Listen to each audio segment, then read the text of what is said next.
This is the program one of the programmer wrote using Python programming language. That programmer's purpose is get the number from the user and start to print from that number and print one by one numbers in descending order until becomes 0. As an example, first you get the value from the user.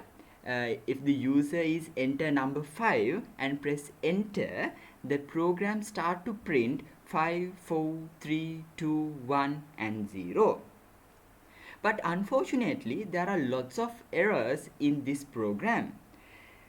We want to give that program to you, and you have responsibility to fix that errors in this program. No need to do lot of changes, just fix the errors in this program. Only you have to do few changes and publish the correct program in your WhatsApp group as a screenshot.